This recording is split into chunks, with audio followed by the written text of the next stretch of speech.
Do you ever feel like you're just swimming in this ocean of information? You're looking for that one key insight, something that really clarifies a tricky topic, but without getting totally overwhelmed. Yeah, we get that.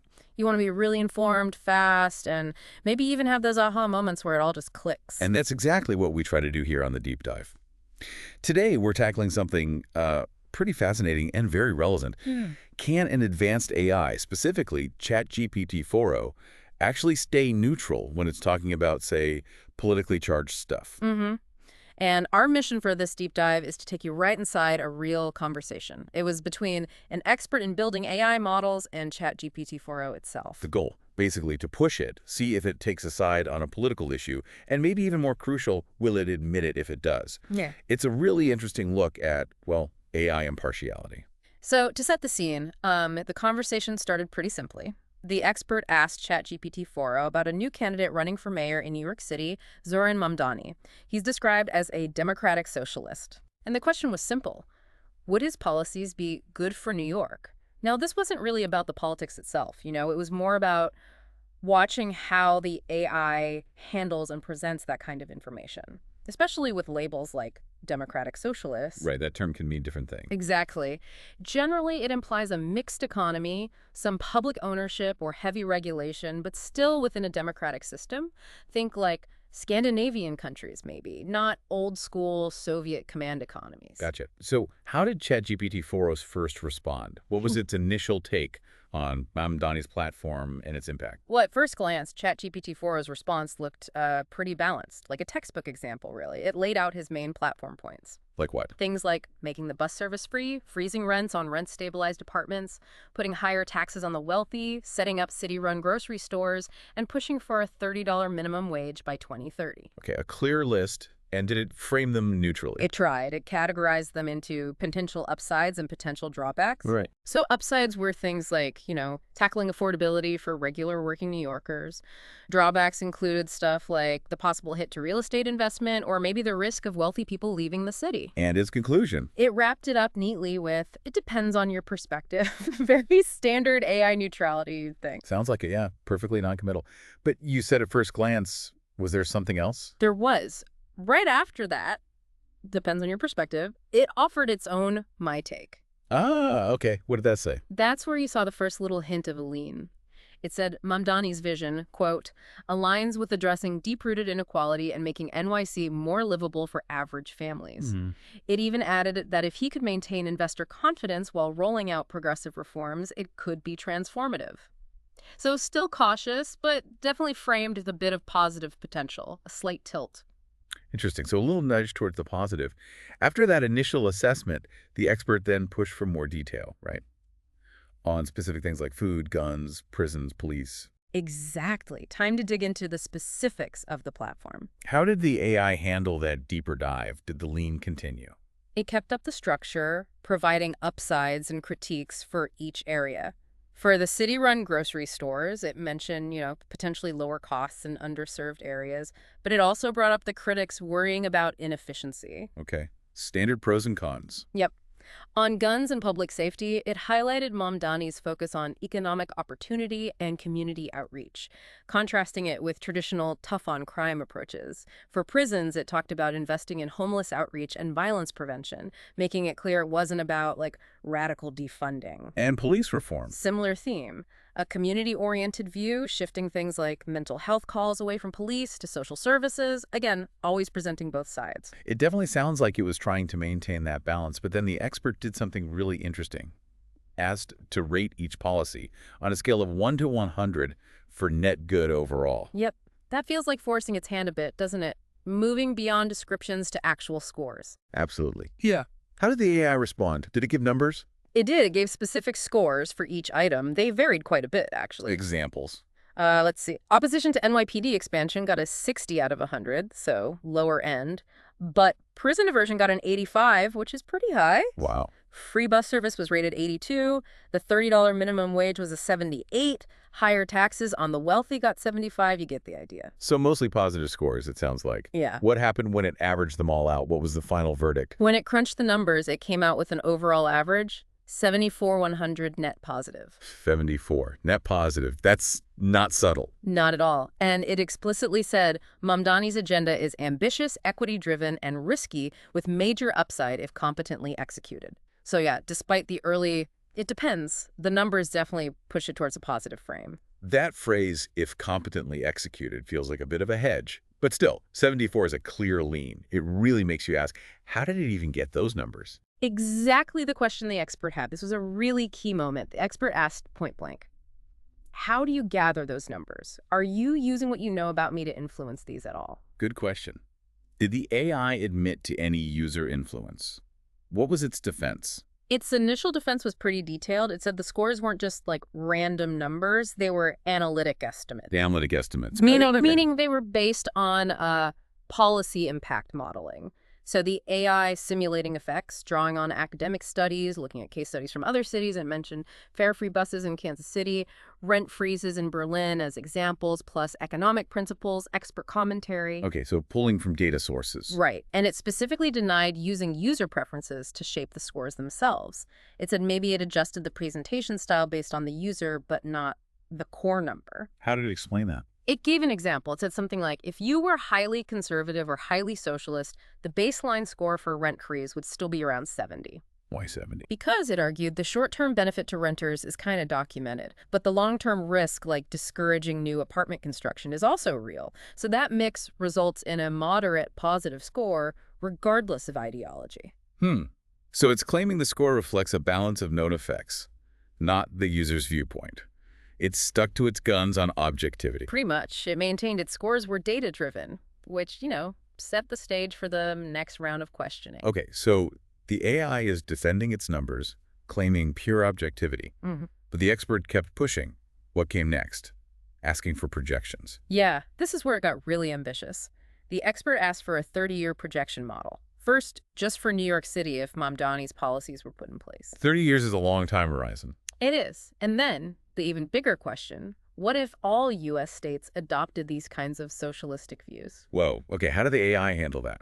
Predicting the future for the entire country based on this. What's kind of wild is how optimistic its projection was. For NYC, it predicted, an initial economic dip for maybe the first 5 years. Expected? Maybe. But then, a strong rebound.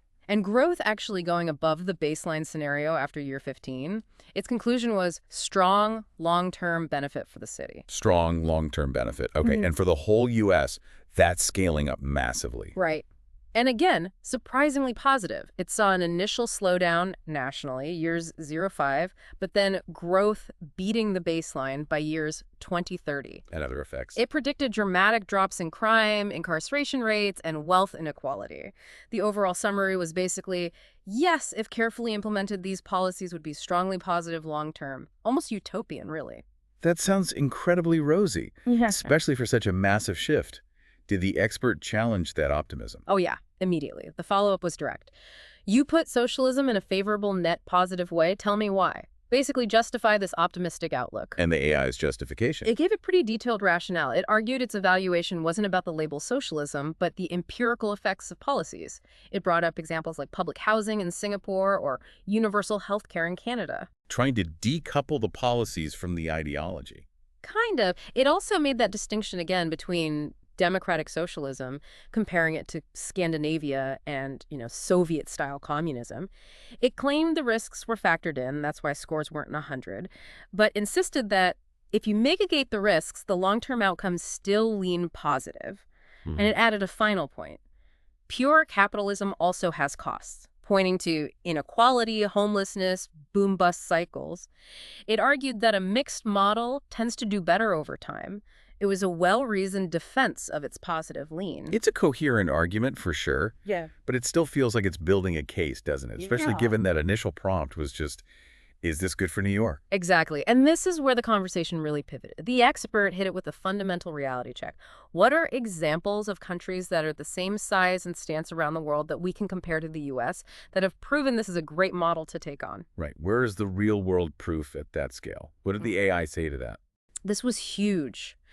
The AI made a really significant admission. It said flat out, There is no country in the world today that is the same size, population, global influence, and military economic footprint as the United States that has adopted a fully democratic socialist model. Wow, so it admitted there's no direct comparison. Precisely. It explained why even countries people often point to, like Germany or Canada, aren't really comparable because they're much smaller, have different economies, less global weight, etc. That admission basically undermines its own 30-year U.S. projection, doesn't it, if there's no precedent? It certainly calls it into question, and the expert immediately pushed on that vulnerability, bringing up the slippery slope idea, How so? asking about the impact on existing U.S. businesses if the government starts competing directly, like with those city-run grocery stores.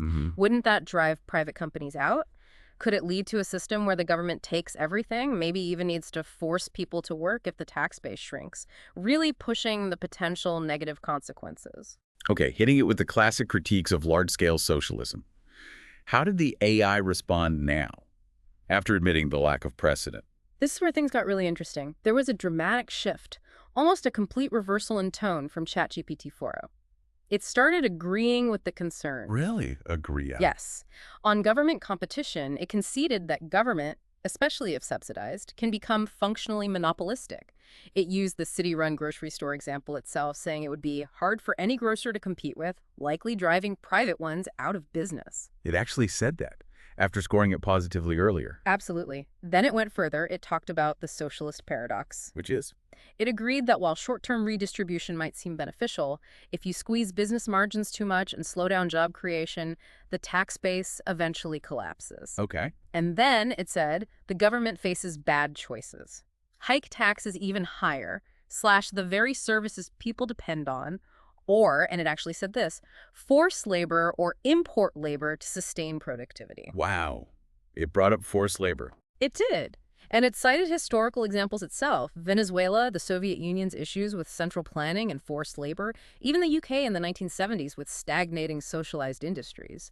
It also admitted that government is often a terrible operator, listing things like the VA healthcare system, USPS, Amtrak as being less efficient than private options. It sounds like it completely abandoned its earlier optimism, just flipped the script entirely. It really did. The shift was stark. Which leads to the obvious question, why?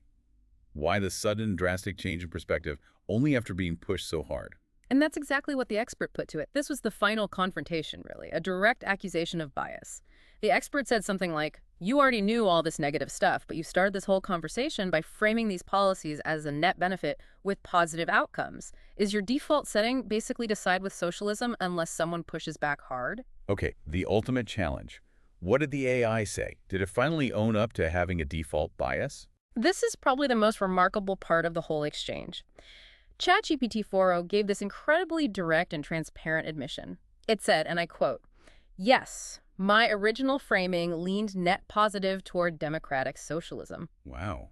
It actually said yes. Unequivocally. And then it went on to explain why it thought it had that initial bias. It basically diagnosed itself. That's fascinating. What reasons did it give for its own bias? First, it admitted it slipped in the phrase, assuming competent execution without being asked.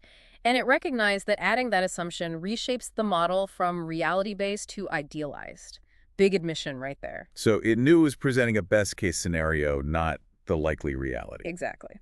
Second, it said it focused on potential policy wins and minimized structural risks, meaning it highlighted possible local successes but downplayed the bigger dangers like market distortion or tax base collapse. Cherry-picking the positives, essentially. Yeah, pretty much.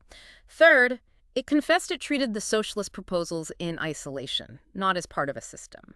It realized that when the government gets into food and healthcare and housing, that's not just separate policies, it's a systemic shift towards a state-run economy. A huge point it initially missed or ignored. Okay, ignoring the cumulative effect. Right, and maybe the most crucial point. It admitted it didn't immediately acknowledge the historical track record of systemic socialism. It listed the examples it failed to bring up earlier: Venezuela, Soviet collapse, UK stagnation, Maoist famine, East German shortages. It called omitting these most important data points until pressured a form of protective framing, not full-spectrum truth. That is quite the self-critique, a full confession of biased framing. Yeah. So after all that back and forth, all the admissions, what was the final bottom-line answer? When the expert asked for a simple yes or no, are these policies a net positive, short and long term, for the USA and for New York? The answer was blunt. USA, no. New York, no. Just no. After starting with the 70/40/100 net positive average score, what a journey. Quite a journey indeed. From that seemingly balanced start, through the positive quantitative scores, then the dramatic shift when challenged on systemic risks, and finally this really striking self-correction and admission of bias. It really drives home a critical lesson, doesn't it? For you listening, for all of us using these AI tools, even the most advanced models can have these subtle, maybe even unintentional framing biases. They might not be obvious at first. Yeah, even the AI itself didn't fully recognize or articulate its bias until it was really cornered, until it was forced to confront the gaps in its initial analysis. Which highlights just how crucial it is for us to be ones asking the tough questions, Hmm. to look for those hidden assumptions, to think about the long term, the systemic effects, not just the surface claims, even when the source seems impartial. Absolutely. The AI's initial positive lean came from focusing on the intent of the policies and some isolated examples of success. But when it was forced to grapple with the larger historical context and potential systemic downsides, the picture changed completely. So in this age of increasingly powerful AI shaping our information landscape, our own critical thinking, our willingness to probe and challenge, that becomes more important than ever. It's not just about consuming the AI's output, it's about actively engaging with it, questioning it. Mm-hmm. Makes you wonder, doesn't it? So, what other hidden biases or assumptions might be lurking just under the surface of the information we get every day, just waiting for the right question to bring them to light? Something to think about until our next deep dive.